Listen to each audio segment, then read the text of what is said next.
About 2 years ago, I traveled to Tanzania on a mission trip, and to this day it's still one of the coolest experiences of my life. We were there for about a month, and over the course of the trip we traveled to 4 different villages. When we would get to a village, we would spend a week there. We'd play some soccer with the locals in the mornings, and then in the afternoons we would host this vacation Bible school to outreach to people in the area that didn't know anything about Jesus. And probably my favorite village, it's probably not okay to have a favorite, but definitely my favorite village that we went to was Gabi Mori. Gabi Mori was in this beautiful spot up in the mountainside, right over Lake Victoria. And the people there were some of the most kind people I've ever met. And after spending a week there, it was finally time for us to move to our next spot. And honestly, it was pretty tough to leave. We spent a week getting to know those people. It was like we were having to leave a part of ourselves there when we were moving on. But before we rolled out, the village elder called me over to his hut. And now this is a big deal. The village elder is like the mayor of Gabi Mori.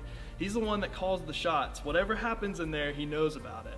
And obviously I don't speak Swahili, so I asked our translator Eric to come with me. We go into this man's hut, and he begins to speak to me. And Eric has this small grin on his face. And I ask him what he's talking about, and Eric says, he wants you to marry his daughter. Oh my gosh. What am I going to say? How am I going to get out of this? Man, I was in an awkward spot. I didn't want to disrespect the village patriarch, but at the same time, there was no way that I could marry a girl from Tanzania. And so I decided to say this. Out of everything that I could have said, I said, maybe next time. That's probably not the best response that I could have made. But the truth is that I make these hollow promises all the time. Yeah, I'd love to go to Memphis and hang out this weekend, even though I'm planning on just kind of hanging out and resting. Yeah, I definitely want to come play soccer with you, but really I just kind of want to hang home and play video games or watch Netflix. Yeah, we should totally hang out sometime.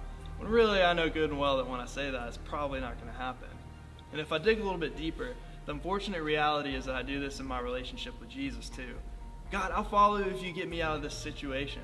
God, I'll read and pray later today before I go to sleep.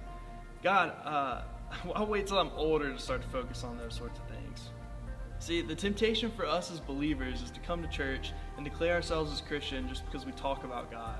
But if we aren't actually living out the promises that we made to God outside of these walls, everywhere that we go, then everything that we're doing here is just a waste of time. See, the guy that we're focusing on in this series, John the Baptist, he understood this. Even though he had every reason to use his situation to build up his own reputation, John says, yeah, you know what, I might be okay, I might be pretty cool, but somebody is coming who's way greater than I am. To really give our lives to Christ is to put him in the spotlight, even if it means that we take a hit to our own reputation. So we're going to be continuing this series talking about John the Baptist tonight. After John makes this proclamation that Jesus is coming and he's way greater than anyone could ever imagine, the story continues. To start Jesus' ministry, they head out to the same exact place that John is already baptizing people, and this is what happens in John 3, verse 23 through 26. At this time, John the Baptist was baptizing at Enon near Siloam, because there was plenty of water there and people kept coming to him for baptism. This was before John was thrown into prison. A debate broke out between John's disciples and a certain Jew over ceremonial cleansing. So John's disciples came to him and said, Rabbi, the man that you met on the other side of the Jordan River, the one that you identified as the Messiah, is also baptizing people, and everybody is going to him instead of us. So Jesus hits the scene in this story, and he begins to baptize people. The same people that John the Baptist had been ministering to for as long as he had been in ministry. And this is how I see the story playing out in my head. John's hanging out by the riverbank. He's sipping on a LaCroix in his beach chair or something like that. You know what I'm saying. His disciples, they sprint up to him and they start to freak out. John, do I have some news for you?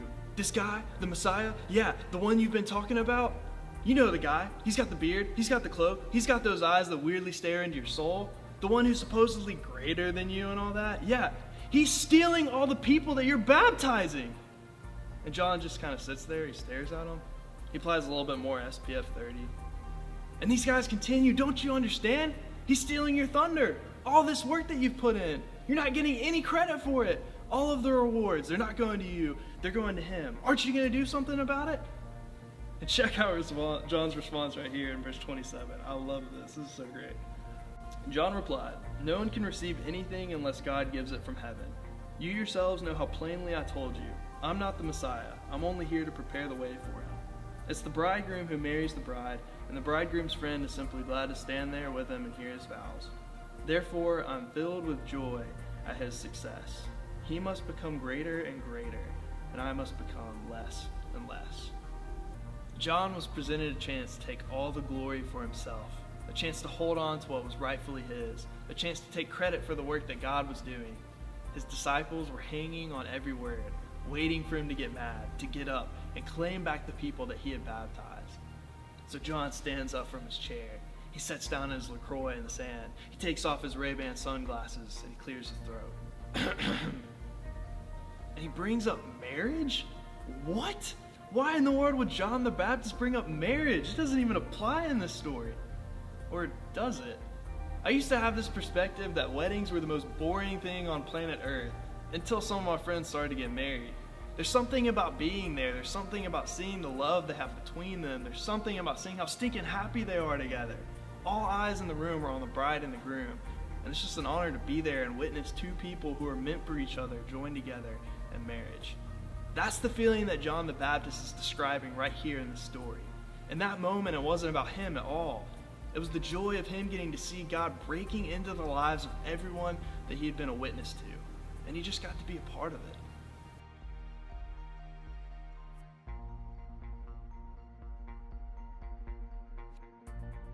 And in the end, following God wasn't about John at all. It wasn't about how he looked. It wasn't about how popular it was. It wasn't about how many likes he got from a selfie with Jesus. John's calling was just to put aside himself and allow Jesus to play the primary role in his story. And that's exactly what God desires from us as well. So when culture tells us that we've got to use our talents and our abilities for ourselves, we've got to use them to point to Christ. I want to tell you a story about something that God did in my life recently, just the other day, and about how I'm learning about this too. A couple of nights ago, on a Saturday, I was sitting down and I was praying to God that he would put some people in my mind that I needed to pray for. And of course, like my mom and dad came up, people from the orchard came up, and then all of a sudden God threw this curveball, and this guy that I know from hanging around Tupelo popped into my head. I was a little confused as to why his face popped into my brain right there, because I've only been around him 2 or 3 times. And so I didn't really know what to do, so I wrote down his name, put a little question mark by it. And I put the sheet of paper away, I went to sleep, and I fell asleep and just forgot about it. Well, fast forward until the next afternoon, and I'm out playing disc golf with veterans, and I get a call from my friend Chris. And he's like, "Hey, Riley, did you see this guy's Facebook status?" And I was like, "No, what's going on?" And Chris said, "Well, someone stole all the cash out of his car. He has nothing to pay his bills with for this month." I almost dropped my Frisbee. I was so shocked because the name that I wrote down was the guy who Chris saw his Facebook status. And so I was like, "Oh my gosh, yeah, you're not going to believe this dude," but I was praying about him last night, and his name came up, and I had no idea why God put it there. But yeah, let's figure out how we can help him. And so me and Chris, we reached out to him on Facebook, and I reached out to him and I said, "Hey, I don't know if you're a believer or not, but this is what happened. I just felt like I needed to tell you about it, and me and my friend want to help you as much as we can." And he said, "You know what, I don't really need anything right now. I appreciate you guys reaching out to me. That's a crazy story, man, and it seems like God is up to something." And so me and Chris, we decided, even though he refused, we're gonna get together a little care package just to help him make it to the next month. Hopefully it'll help him out get some food or something. Yo, I was so confused about why this face popped up in my head whenever I was praying, but God was faithful.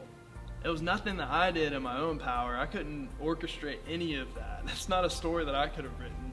I didn't do anything but listen to God and pray. And when God opened the door, I just stepped into it to share with this guy that God was up to something and that he's loved whatever he's done. And we've got to embrace that God's present in those sort of things, and we have to know his voice so that when he tells us to do something, we can just go be faithful and do it.